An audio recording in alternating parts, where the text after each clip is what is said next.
Canon and Star Trek Prodigy. Are you paying attention?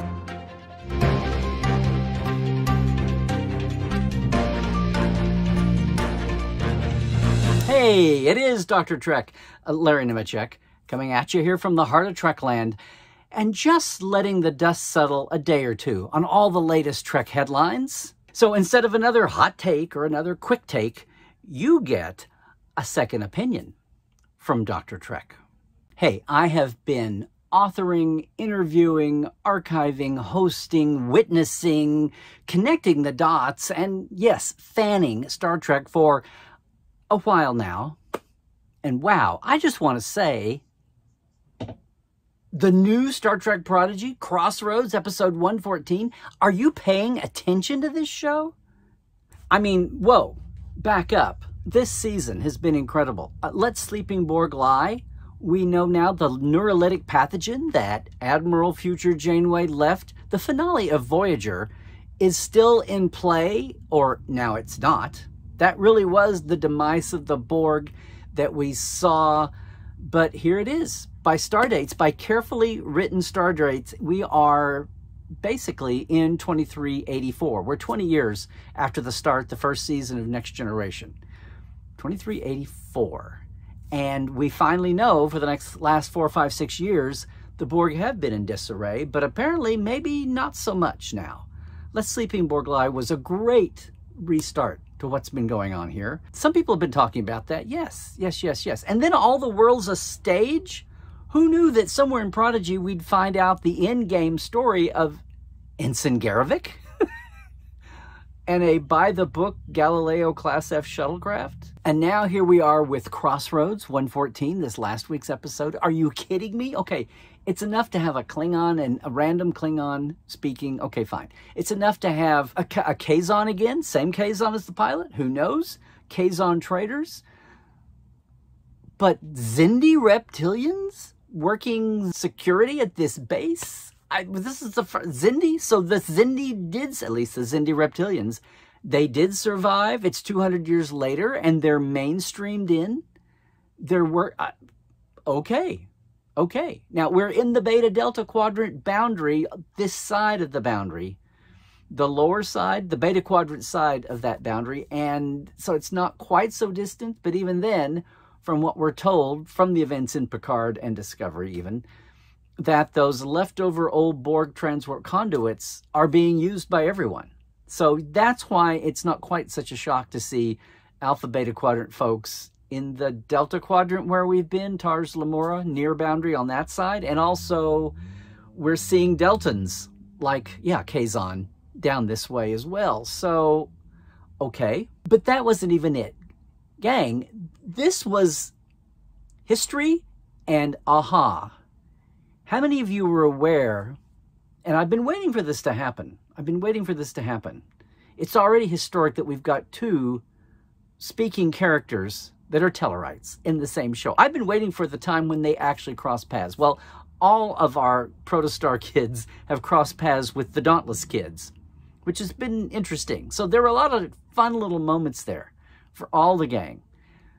But when Jango crossed paths with Dr. Noam, I was falling off my chair going, wow, 2 Tellarite, it's not exactly a Bechdel moment there, but 2 Tellarites having a conversation. And they're not extras garbagey stuff where the ambassador with the speaking lines is obviously talking to his aide who is an extra. No, this is 2 actual speaking characters. And then it goes meta. Then Jankum has a celebration that he's talking to a Tellarite. What I wasn't expecting was something I see all through this episode visually, where we're getting some really interesting height discrepancies. So Jankum is not necessarily short, but he's dwarfed. And Noam was really tall for a Tellarite. But that's okay, species diversity. We've got the different biker tusks on Noam, and not so much on Jankum. That's cool. But yeah, it was an historic moment. How many of you realized it was an historic moment for 2 Tellarites to talk to each other? That's what was top of mind to me, aside from enjoying the story overall and the unfolding mystery of who's going to chase who and when is Chakotay going to turn up and when's the divide. But something stuck in my craw as it flew by, and I had to go back and check it again. It comes at the very end moment when the kids are debating and the dauntless adults are debating whether to follow them into the neutral zone. Suddenly we're dealing with Romulans? What? And I love, not only does that hyper-modern Dauntless have a cool view screen, but it gives you a little red readout of the ship class of the ship you're facing off against. So yes, that was indeed a Romulan Deredex class warbird. And the debate about going into the Romulan neutral zone or not, but back it up. We actually are getting development with Dr. Noam and with Commander Tysus. Tysus has a speech, and he stands up and he calls Janeway on her emotional overreach about Chakotay clouding her orders. That's going to be a little interesting moment there. But back it up even more. You hear Tysus giving the warning about going into the neutral zone. And of course, everybody's stopping going, wait a minute. Where is this? I thought the neutral zone was gone. Well, remember, this is 2384. The Romulan supernova is 2387. So all the disarray we see from the Picard era, the dissolution of the Empire, the Romulan Free State, basically the vacuum that the loss of the neutral zone creates, which is the area the Fenris Rangers try to step into and help patrol. That's all in the future. We're still in status quo the way we've known it the 24th century. So yeah, the neutral zone is still very much a thing. But what predated that? Tysus said, but what about the negotiations? And then we can't enter the neutral zone. They don't want a hiccup. They don't want to throw anything askew. Negotiations, and then it hit me like a ton of bricks. Is that just an offhanded reference to the negotiations from 200 years before? Or is there something random going on because somebody's always negotiating somewhere? No, think about it. This is 2384. Picard's breakup dance with Starfleet when he meets Raffi on the park bench outside Starfleet. That's a year later. The synth attack on Mars is First Contact Day 2385. That's basically a year from now from this. Prodigy is a year away from the synth attack on Mars. It's a year away from busting up the evacuation plan for Romulus.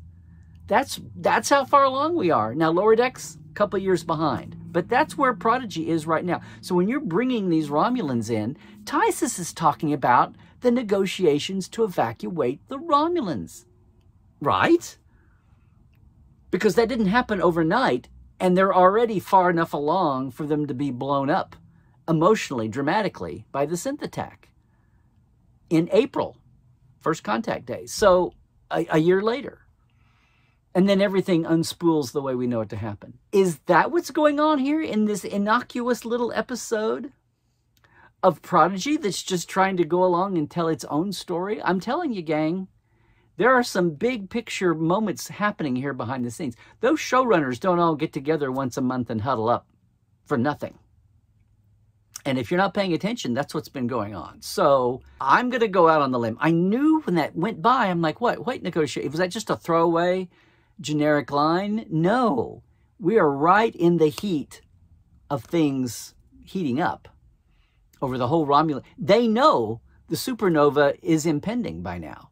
In fact, Picard, not always stated, somewhere it's between press kits and what's this, Picard left the Enterprise E in 2381. Picard's been gone for 3 years. They've known this was happening. These negotiations are somewhere at some point, and they're touchy because it's Romulans. And we're a year away from all the plans blowing up with the synth attack. Is that what Tysus means in this otherwise simple but not simple situation going on with the Prodigy and the Dauntless Chase? I don't know. I'm throwing it out there. What do you think? Well, with that, I better sign off on this second opinion. But what do you think? Did I stir anything up? Come on, leave a comment below. And of course, like and subscribe. Hey, I dare you to subscribe for some actual Star Trek sanity on YouTube. Most of all, if you crave some more Dr. Trek and our Trekland point of view, check out all our Trekland pods and live streams and all the experiences that we offer. over at LarryNemecek.com. Trek well, everybody.